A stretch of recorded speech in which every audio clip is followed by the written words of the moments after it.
I want to go back to, before, you got into the insurance industry. I know you say you started your career as an underwriter. What were you doing before you joined Travelers, before you even thought about insurance? What was the first career or job you were working in? Wow, this was well, I probably had a couple because when I graduated from Xavier University in New Orleans in 1972, my first job was I had a degree in political science and sociology being my major. I worked, believe it or not, for Sears selling shoes. Okay. Another college buddy of mine had a job there, and he said, "Well, if you need some work, I need somebody in my shoe department." So I did that for a little while.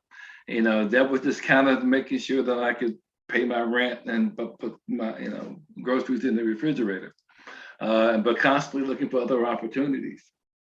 Then I had another gentleman that I graduated with came to me and said, I've got a job opening with the Kansas City Railroad. They're looking for another clerk. The pay is really good, the benefits are good, but you got to have knowledge of a computer system. I'm like, are you serious? He said, but I can show you what to do that they want you to do. And that's basically was a card reader. Back then, a computer was as big as a room. So he showed me how to do, I forgot what they called it, but it was, you put cards in the machine and you put the data in what the card had to say, the card spit out. And with the Kansas City Railroad, those cards indicated how each car that came along the track was to be dropped off. So he said, we'll put you out, you start off as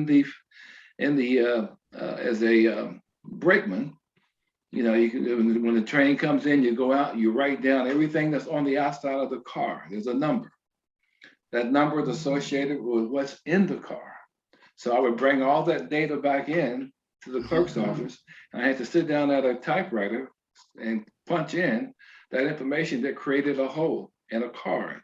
Wow. The card fed into a machine, and when that train left the yard, it had to be in a certain order, because as it left the city, it dropped off a refrigerated truck or a truck that had corn in it or a car that had cars in it. So it dropped those things off, and I had to make sure that information was given to the conductor on a printout based on, so that I did that for a little while. Now, I got my job with the Travelers because I knew a gentleman who worked for a Total Community Action, was a nonprofit. The guy's first name was Robert. He and I had done some volunteer work together when I was a student. I did some political things for him and a lady who eventually became a councilwoman in New Orleans. Her name was Dorothy Mae Taylor. So I did a lot of volunteer work when I wasn't working. I did a lot of political kind of things to help her with her campaign.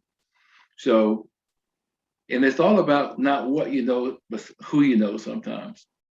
So he knew me, and he knew that I played basketball at Xavier. He knew I was student body president at Xavier, that I was politically inclined. I did some volunteer work. I was a hard worker. If he asked me to do something, I'm gonna get it done. But he knew that.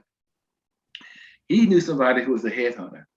They got a job request from the Travelers. They needed an African-American male. African-American, I don't think gender wasn't a deal, but African-American was it. And he knew me. So he told the headhunter, I got a guy, I'm gonna have him put together a resume, sit down and talk to him. That person was me. And I went to the headhunter. He helped me work with my resume a little bit better. And that's how I got the job at Travelers. Wow. 40 years. 40 years. Congratulations. One company. Literally unheard of today. Just amazing. Heard of, yes. Amazing. Yes, but again, and we can get into that later on, but it was never just one job.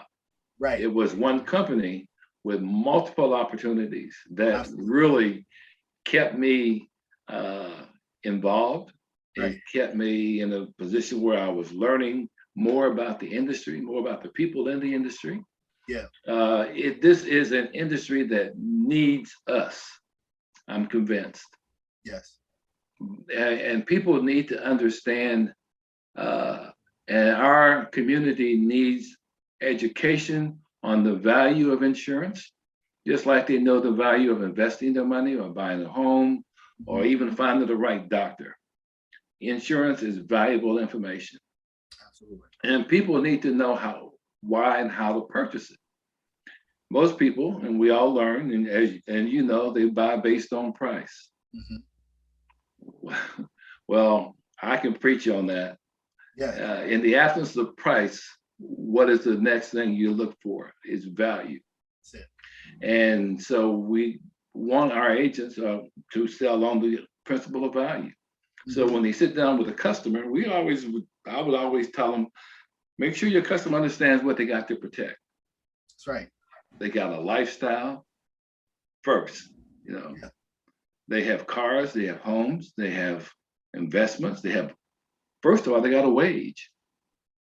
You know, your insurance protects all your assets, and you pick your limits of insurance based on what you want to protect first. Right.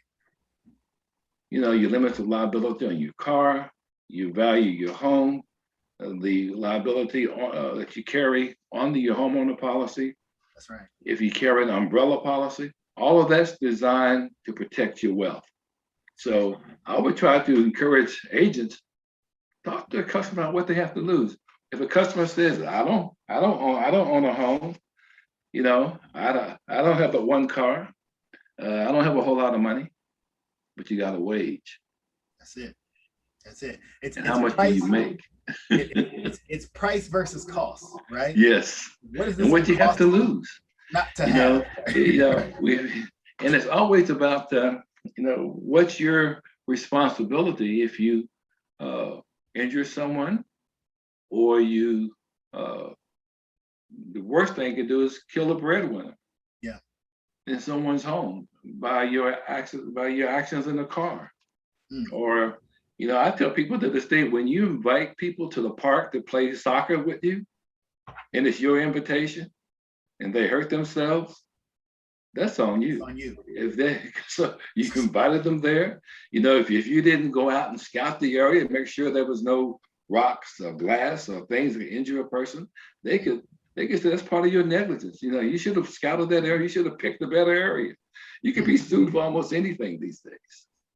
Yes. And so when you purchase your insurance products, all people in particular, need to know why. And then you determine what's important to me in terms of not what I can pay for, but what I'm going to get best to protect me and my family and the way I live. That's right.